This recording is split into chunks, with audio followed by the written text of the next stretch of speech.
business is different than every other business out there. Every e-commerce business is unique, and therefore you ought to have an open hand with nearly every strategy that comes through and test everything so that you can see what applies best to your business. That is one of the most common pieces of advice I hear amongst e-commerce thought leaders, and I think it is profoundly wrong. And I want to tell you why today on this episode of the show. You should not be testing everything. And instead, you should look for the opposite perspective. You should be looking for wide-reaching, broad principles that are foundational and you can really rely on. And I'm going to make the case for that on this episode of the show. I hear this all the time. I hear this idea that you ought to test everything. And usually that is under the guise of what I brought up in the intro today, right? Which is that testing everything should be done because every business is different. And so that's sort of the foundational starting point for this idea. Your business has unique features that are unlike every other business. And therefore, you cannot just apply the thing you hear from some thought leader. I'm trying to avoid the word guru because I think that word is actually unhelpful. Some thought leader on the internet that you should hold all of those things, maybe take what you can from some of them, right? Listen, of course, to people who have done it before. I think most folks would say that, even the test everything kind of crowd. And yet at the same time, you ought to take those with a big grain of salt and recognize that your business is really different. And that line of thinking is so unbelievably common. I see it absolutely everywhere. I really don't have anybody specifically in mind as the sort of counter argument or the sort of interlocutor to this position that I'm talking about. And that's because I hear it so often. So much of the time I hear people say, look, you got to test it for your business. It's different. There's no one right way to do it, etc. And you should test and see how it goes in your specific business. Now, before I unpack that anymore, or before I make a counter argument to that idea, let me start by creating what I think is the Steelman version of the argument. And that's something I've been trying to do a lot recently. I just recognize that people that I disagree with about things online, about how to do DTC well, etc., are usually not idiots, right? A lot of them are experienced and they're speaking from something they've learned. And so even when I think they're wrong, I'm trying to get more in the habit of going like, let me try and make the best possible version of their case that I can, so that I can actually deal with the best argument from that side. And also just because I want to, sort of take people at their best, assume the best of them as we go. So let me make the Steelman version of that argument, right? If you're not familiar with that idea, right? Steelman, strawman. Steelman is the best version of the argument. Strawman is a fallacy, is a way of sort of picking apart somebody else's argument without dealing with the substance of their argument, but instead just creating sort of the worst version of their argument, then picking that apart. Okay, so we'll stay away from the straw man. We'll move to the Steelman argument. Okay, so here's the Steelman argument, I think, for test everything. Okay, first, the test everything mentality. It is true that your business is not like any other business in some way or another. Like there are just a bajillion skincare businesses out there. There's so many. And I know that Dave Recook has been public about this, working on Bamboo Earth, that like when he asks customers what other favorite skincare brands they have, like the number one answer has like 2% of the total answers, right? So there's just like tons. People are going all over the place for skincare companies, right? And yet at the same time, there are unique elements of Bamboo Earth that really are unlike other elements. And maybe it's something about the way they do their quiz, something about the way they think about their brand, the way they do their bundling, the product formulations. It could be, literally the brand itself is by definition different than other brands. So in that respect, that is correct, right? And there are going to be things that do not work for your business that do work for other people's businesses. And so no question that is true. And at the same time, there are things where when you are sort of digging into strategies for your specific business, in fact, you don't want to be like other people's businesses. You specifically don't want to do the thing other people are doing because that's how you become boring. And so by simply avoiding doing things that other people are doing, your brand is more likely to stand out. Like you think about Liquid Death, right? Liquid Death is a great example of a brand where the whole point of the brand is that it's water, but it's branded in this extreme way. I've always loved it before I ever knew really anything about them. Like when I first saw them and kind of got what they were doing, I just immediately fell in love with the brand because I thought it was so clever and funny. And, if you tried to do what other water brands are doing, show how pure and clean, you try to recreate the Fiji water bottle or something like that, right? Or Aquafina, like you're just going to be boring. And so it's going to be really hard to enter into that space because you're going to be too much like everybody else. And so the best practice in that respect doesn't apply to you, okay? So in that respect, I think I think that bit of advice is true. There are truly unique things about your business. On top of that, there are a lot of different categories of businesses, right? Apparel brands and skincare brands and beauty brands are all semi-related to one another, but they actually, like fashion brands specifically, that's what I mean by apparel, right? Let's actually put that in another category. Fashion, and then also sort of like, we'll call it like shapewear apparel, right? Like athleisure, something like that could be in there too, right? Those different categories all may have similar customers. They all may be in a similar space, sort of related to beauty and appearance and aesthetics and some of those things. And yet they have some different elements of the dynamics of what makes those businesses tick, right? Beauty brands probably have tons and tons of product coming all the time, which makes them look more like a fashion brand or an apparel brand. And yet they are also CPG and renewable in a way that's more like a skincare brand.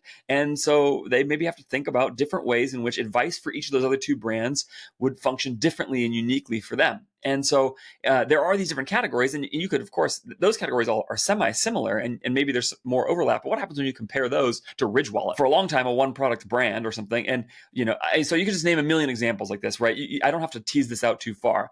In one respect, it could go really far. Or what about a print-on-demand type brand or a manufacturing-on-demand type brand? And so so you could keep doing this for forever. In fact, I've done episodes about different types of business categories and trying to think about where you fit into that. Okay.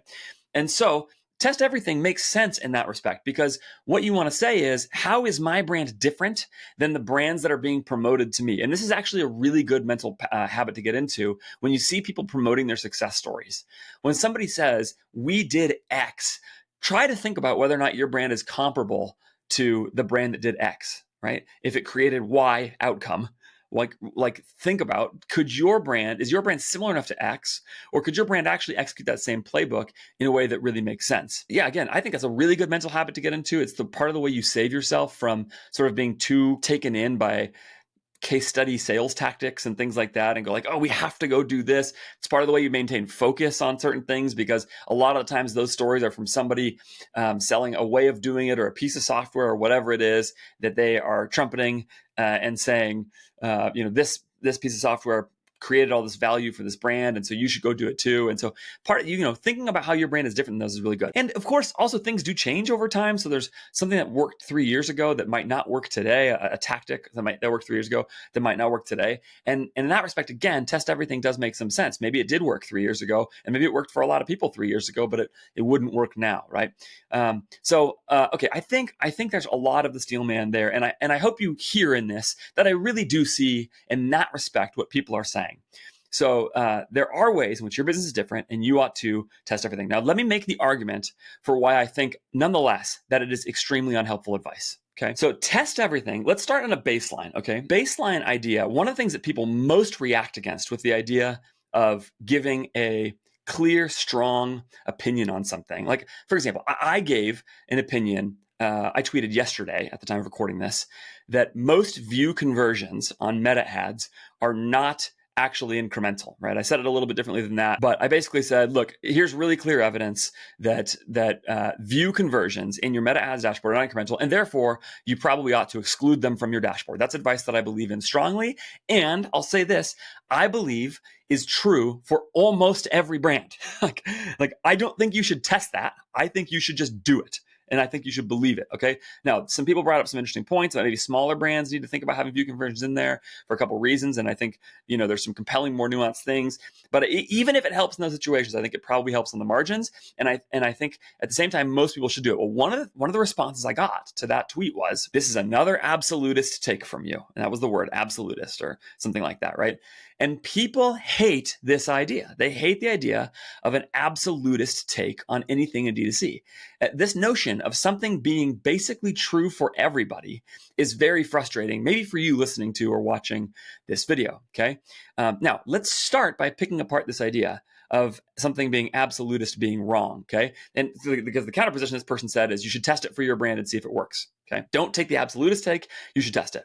The first thing I want to say is that on a purely logical level, test everything is 100% as absolutist as saying exclude view conversions from your dashboard. It is an absolutist statement. It is self-defeating logic to say, don't give absolutist statement. Like here's a really famous example of this, right? Only the Sith deal in absolutes, from one of the Star Wars prequels. I don't remember which one, right? Only the Sith deal absolutes.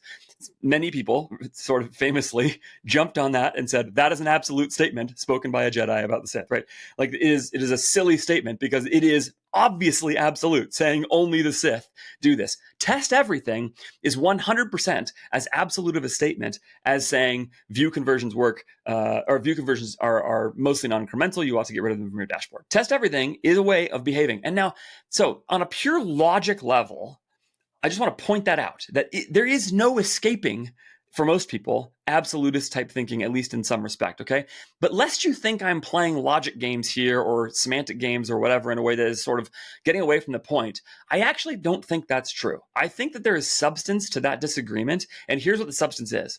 I think the substance is test everything is a suggestion about a way of consistently behaving in your business, and that is the thing that I think is wrong.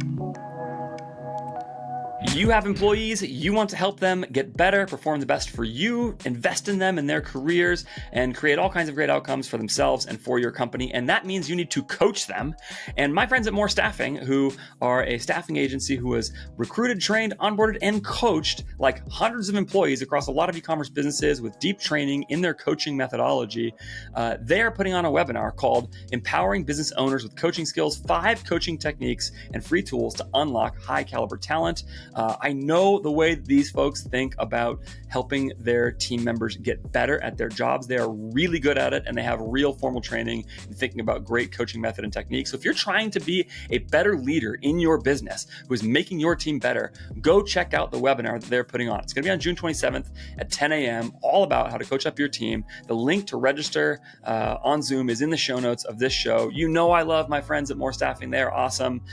They were at my house just a couple weeks ago hanging out. I have learned a ton from them. You will learn a ton from them too. Go check out the webinar and get better at leading your team. I do not think you should go through your business attempting to test everything. Let me give you the counter position to that. Right? Because that is what people are often saying. Constantly hold everything up for a test, right? I had somebody reach out to me, what about trying new audiences for meta ads? And people apply this to, media buying skills. Like, okay, you can see if cost caps or bid caps will work for you. Test it for your business because your business isn't like other businesses, and just a million things like that, right? There's a million ways to do it. You could see if whether or not PMAX is right for you. And I don't know, you could go down the line for all kinds of tactics and strategies like that, right? I saw another one which was related to Amazon DSP ads. I don't even really know what those are, but it was this, same thing. Sort of people going like, oh, well, one person making a strong statement. My friend Bill D'Alessandro saying they do not work. They're a waste of money. They are stealing money. And then at least 1 or 2 people chiming in saying, well, I don't know, if you do it right for this brand over here, you can do it. Okay. Maybe they're right. Maybe they're wrong. Maybe Bill's doing it right. Maybe Bill's doing it wrong. The right way to evaluate that statement, okay, is to say, let's evaluate whether or not it's true. Bill is right or wrong about whether or not you should use DSP Amazon ads. And whether or not he is, you have to evaluate that. And maybe the execution was done so poorly that Bill just did it wrong, and it actually does work for your business if you know how to do it right. But there is a right or a wrong answer. And of course, it may be somewhat different for some businesses, but you can develop an actual perspective and point of view on the broad usefulness of that strategy, and therefore either add it to your list of things to pursue or cross it off your list and move on. And so this is why I think test everything is so unhelpful. Because what you actually need to do, instead of test everything, the counterpoint is develop clear, strong opinions that you can put at the foundation of your business, stick your feet into like it's wet concrete, and then let the concrete form around it so that your feet are absolutely buried there and you now cannot be moved off of that, at least until something really, really strong comes and breaks the concrete. Okay, at your feet. Until that happens, you should be stuck in those ways. And I think that is a drastically better way forward for your e-commerce business. And the concrete that you should use for that is the best point of view from the best thinkers in the business. And it is incredibly, amazingly, completely freely available to you in a number of places. Now, I'm going to give you some suggestions as to where I think you can find that in a little bit. That's not really the point of this episode, okay? I will tell you who I think are the people where you can go and do that, a little of who I think is like mostly just really trustworthy, okay? But even alongside that, or aside from sort of who it is, right? Like, I think the most helpful thing you can do is develop a way of thinking about your business, like an operating system for your business that generates the outcomes that you want. And you should not go relitigate a bunch of little things. Like a bunch of examples that I just brought up, right? Media buying strategies. I think in the vast majority of cases, you ought to be using bid caps or cost caps. And I don't care that much which one of those you use. And maybe there's an argument for minimum ROAS. Like those are details that are not so important to me in this respect, and I'll tell you why in a second. We're gonna link that back to another principle in a second. But you want to use those because they are an objectively better way to buy media in a profit-focused way in your business than than automatic bids are in your business. So using cost controls, manual bids works better than automatic bids. Now, I want to back up that statement a couple steps, and so you can hear where this is coming from. The reason that I can say that with a lot of confidence is because I believe that the vast majority of businesses ought to be aiming at profitability as the main goal of their e-commerce business, because that is the basis of their valuation. Now, it is true right now in this moment that on the whole, according to everybody I know of talking about this, that profitability is the basis of your valuation if you're going to go take your business to the marketplace. So the value of your business is based on its profit number, not its top line growth number. Growth and top line revenue can matter, but they are as multipliers, like as adjusters to a valuation of your business that's based on your profit. Okay, now that was not always true, but it seems to be true today. And so far as I can tell, that statement is either right or wrong. If that is true, that profit is the goal of the business, then there are some implications of that statement that could go down from there. One of them, for example, is you should operate with a lean OPEX. D2C e-commerce businesses can run at a very lean OPEX relative to many other businesses. It is one of the fundamental advantages of the business model. I believe that statement should not be tested. I believe that statement is true. In fact, I believe that same with the valuation statement that I made. I believe that statement is true. The valuation based on profitability is true. Lean OPEX as a way of generating value in the business is true. I think that means also that you ought to be thinking about how to create margin expansion relative to your ad spend in your business. That might be with organic customer acquisition. That might be with LTV. It depends on the state of your business, and that statement that creating operating leverage via margin expansion, or leverage in your business via margin expansion by making CAC a smaller and smaller percentage of your P&L even as you grow via some form of organic revenue coming into your business. I believe that statement is true, and it ought to be evaluated as true, and you should build strategies that do that. And the same is true with your COGS. I think many people right now, I've said this before, that the most under-optimized place in D2C e-commerce is supply chain. And that many people are leaving cash flow and actual bottom line dollars on the table in their business because they are not pursuing optimization of their supply chain.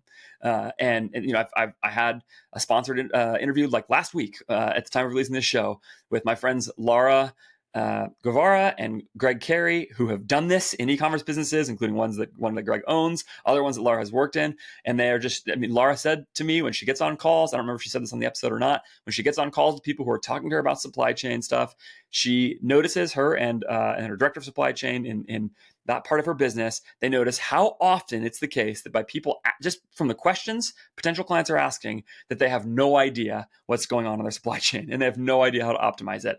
And if you can do that, you can create more margin expansion, which generates more profit. Again, I do not believe that statement ought to be tested. I think it is true that there is a way that you should be pursuing margin optimization via supply chain optimization in your business, because it will create bottom line profit, and that is the goal. And I don't think that should be tested either. And so you start to develop these principles, right, that ladder on top of each other, or that layer on top of each other as a way of thinking about and operating in your business. And they are well-worn principles from smart people. So the media buying thing that I brought up before, the reason I care about bid caps and cost caps is not because I care at all about some technical right way to do meta ads, or like, you know, there's no aesthetic beauty to a meta ads account run with bid caps or cost caps. I don't care about that. It's not about that at all. It's this. I think you should create margin expansion in your business to generate profit. And I think meta ads with bid caps and cost caps and minimum ROAS, and depending on a number of things in your business, that again, so that's the Steelman version of this. There are reasons you would use one tool over another based on various things, okay,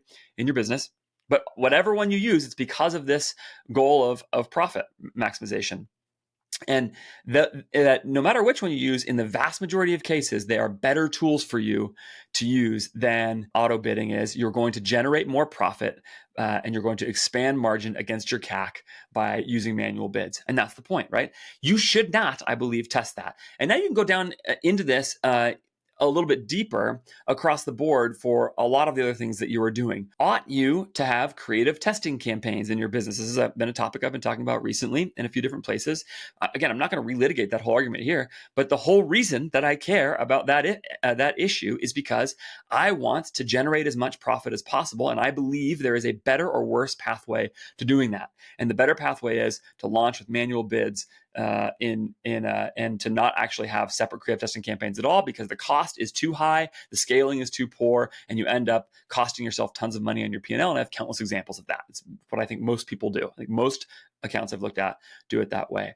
And so this idea of test everything, the reason I think it is so dangerous is because what happens is, if you don't know what a bunch of things that are going on in your business, you end up relitigating all of these different things all the time. And it turns out that actually, instead of testing everything, what you should do, I think, is accept the best principles from the smartest sources. And instead of testing those again and again and trying different ways and seeing what way, quote unquote, works for your business and your ad account and all those things, what you instead should do is divert your attention towards things that make a larger difference in the business. Divert your attention towards things that make a larger difference in the business. And in fact, Taylor Holiday did an episode about the creative testing conversation that I'm going to link in the show notes, that I think is really, really helpful in this respect. I actually think he got some things wrong in that episode about the creative testing conversation overall, but I think the overall point he's making, which I'll summarize like this: the bigger way to make an impact on your business is actually to do really great stuff with your product and brand, not to incessantly iterate on creative tests. Okay. And so that's the big point that he is making. If underneath that point is this idea that there are some things that you ought not test. And instead, you ought to go put your attention on giant needle mover type things that really separate the great brands from the rest of the pack. And if you can do that, you can actually generate a ton more profitability in your business. And that is ultimately the goal.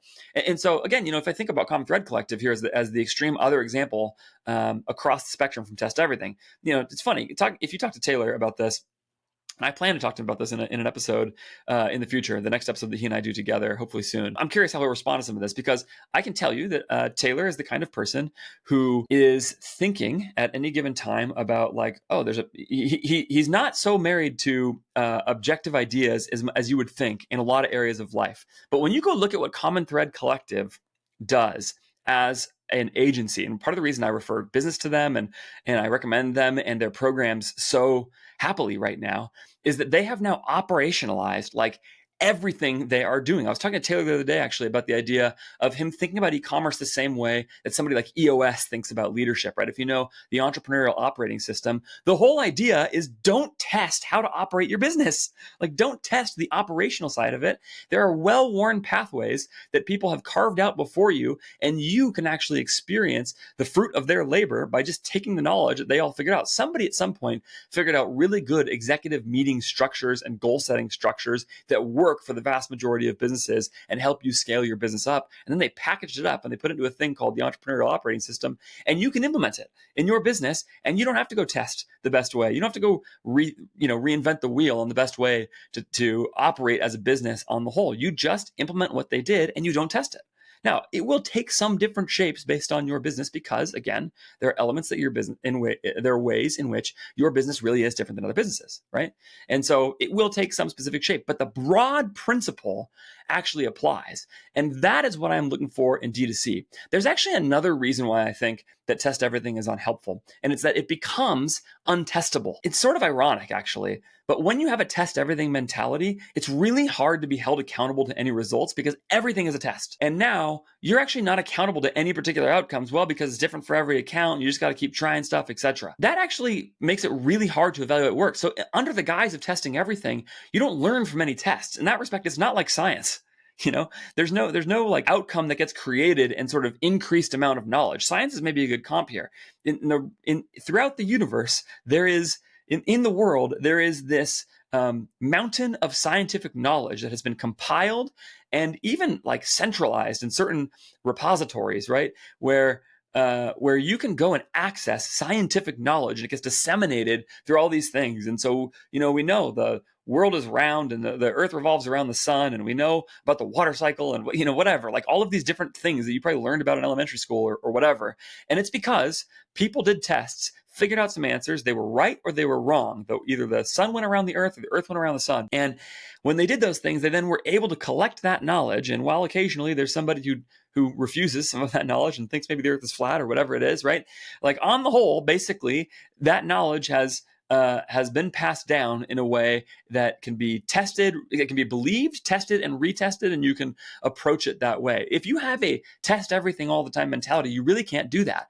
And what I'm looking for all the time in D2C businesses, and what I think is actually true of the most effective D2C operators, is that they act like people who have received all of the scientific knowledge, and they're just building on top of it. They have clear perspective and point of view. Again, I did another episode about this a while ago, which talking about this idea that the thing I look for most is people with clear, centralized point of view that they can speak to all the time. Because those people can behave in D2C as if there are certain things that are true. The kinds of things I was mentioning before about OpEx and expanding margin via making CAC a smaller percentage of your P&L and thinking about optimizing your supply chain and some of those things, and really trying to build everything they do in a business around those elements of it. And maybe there's elements where they haven't quite figured it out. Maybe creative is a place where you go like, gosh, I just don't know if I have like a real true creative operating system for my business yet. And I'll tell you, like, that's an area where I think it's still harder. So I've put forth things like the long form explainer, trying to build something like that can be tested and can be proven to work or not work, and ugly ads, and talking about those kinds of concepts, because maybe they work or maybe they don't work. More often than not, at least, and it can be a place to start thinking. And then if you do that, you can then evaluate other thinkers in this space, other thought leaders in the space, by their ability to articulate repeatable strategies that can actually be tested and believed and held to some kind of more rigorous standard. And that's the thing you should look for. If your conversion tracking is still being done for your Meta Ads account via the native Shopify Meta Ads integration, it is time to quit right now and switch things over to my friends at BILY. That's BILY, BILY.ai. The link is in the show notes. BILY is enhanced 100% server-side tracking so that you can get Meta the most data possible from what is happening on your website with customers after they click on your ads back into the Meta Ads account, which will not only make your dashboard more accurate because you will record more of the conversions that actually come through, but it will also give Meta better data to optimize better and improve the performance of your ads. The way that I know this is that I have tested BILY and use it on all of my brands. It is my go-to over all of the other options in the space. There's a few reasons for that. One of them is when I have tested it against other third-party tools like this, it has outperformed them all. Like, we've just run campaigns side by side and the ROAS is better. Secondly, we have seen the event manager numbers in Meta Ads. You see the event match score and the quality score goes very, very high. And third, it's cheaper than the other options. It is meaningfully cheaper than the other options in the space, and actually can be a one-step replacement for Google Tag Manager across your tracking, across your organization. So it does even way more than that for an incredibly low price. Many of you will need like 1 or 2 more conversions per month for it to be worth it to you. So go to BILY.ai, BILY.ai, and explore BILY for yourself today. It is really worth doing. And if you really are still using the native integration between Shopify and Meta Ads, you should just stop right now. Don't test it. Go install it and start getting better tracking for your Meta Ads today. When you see people who are suggesting what to do in an e-commerce business, and it can be backed up in some way with a somewhat more rigorous standard, those are the people you should flock to. And so that's my answer of who to go to. This is part of why I recommend Taylor's content all the time. They're just aware of a data set that is larger than the majority of them. And look, they don't even serve every client. So I guess there's something in it financially for them and that maybe skews them. But Taylor's a great example of this. I like Mike Ryan a lot on Twitter on the Google Ads side, constantly citing really good detailed data around his positions. And there's probably more of them like that, but it's really less about the individuals you ought to go after and more about the way of thinking that is underneath the surface of a lot of these thinkers. Are they presenting point of view that looks informed and is something you can actually even agree with or disagree with on the whole and can be held accountable to? If so, try it and don't relitigate it over and over and over and over again. Don't go looking over and over and over again for these basic principles. Like you should just run manual bids in your account. And if they aren't working, you should do the work that's required to get better at it. Most of these things are not easy, right? So the execution is difficult. You should go and implement my creative testing strategy. I really think you should. I think you should go join admission from CTC. I'll put a link in the show notes. I've got a small kickback on it just so you know, and get everything I can about how to drive your business financially towards profit outcomes. That's the whole system is built around that. You ought to go do it and just receive the information, learn from people who have gotten a lot of reps at this, spent a lot of money, seen a lot of money made, and have distilled that into data-driven principles across a large data set that you can then replicate. And do everything you can to avoid testing too many things. Instead, don't test everything. Test some things. Test needle-moving things. Test some things that might make a big difference in your business. Test a new product, right? Test expanding into a new product line. Test a wildly different kind of creative than you've tested before. Test a new ad channel if it's time and see if that can help you. Like those are the things, again, not too early. Here's something not to test. Focus for longer than you think on meta ads. It works, right? Test organic content. Whatever it is, test it seriously. Give it a time constraint on the test, a budget constraint on the test. Find some way of evaluating it and then move on from it. Or invest more deeply into it. If you can start creating that mentality in your business, you're going to create a lot of outcomes because all of those will pile up and some of those tests will work. And you'll actually take bigger swings that create bigger outcomes in your business and make a bigger difference to the total profitability and ultimately value that you're trying to pursue. Don't test everything, test big things. And for the rest of it, receive the knowledge that people before you have gained, accept it, and get good at it. All right, thanks so much for watching, listening. That was a soapbox episode for me. If you want more soapboxes from me, you should subscribe to wherever you are watching or listening to this episode of the show. I try to release one of these every week, a mix of solo episodes like this one, if you're new to it, and then also interviews with people who I believe have given us material that you don't have to test, but that are just really, really good. Mixed in as well with some live coaching calls. I just released my most recent Opening the Books episode with Sarah Resnick from Zolly talking about how to launch a product. If you are launching new products and want to think about email, SMS ads, how do you approach buzz, all of those things, influencers in that product launch, go check that episode out. I will link in the show notes. There's a lot there. And again, we, as usual, on the Opening the Books episodes, we show the ad account and you can see exactly what is happening there. So as always, thanks so much to my sponsors who I really love. More Staffing.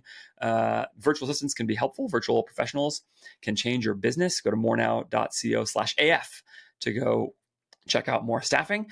I have actually gotten 0 negative feedback about More Staffing, maybe one semi-medium piece of feedback of all the people I've sent to More Staffing ever, but 0 outright negative feedback from sending folks to More Staffing. And I've been working with them for about a year now. So go check out More Staffing if you're trying to staff your business. BILY, BILY.ai is amazing, and they are 100% server-side tracking that will give you enhanced conversion tracking on your meta ads for much cheaper than many of the other options out there. Really great software. It's what I use with all my clients. Go check it out. As always, you can reach out to me by emailing me at podcast@ajfgrowth.com. Go to ajfgrowth.com to work with me or see everything else I'm doing. I'm seriously starting to think more about newsletter material. I sent one out a little while ago. So if you want to sign up for my email list, you'll get my newsletter as it comes out. We'll see how often it comes out, but starting to finally do that. And of course, reach out to me on Twitter at Andrew J. Faris. All right, that's everything. Thanks so much for watching, for listening. I'll see you next time.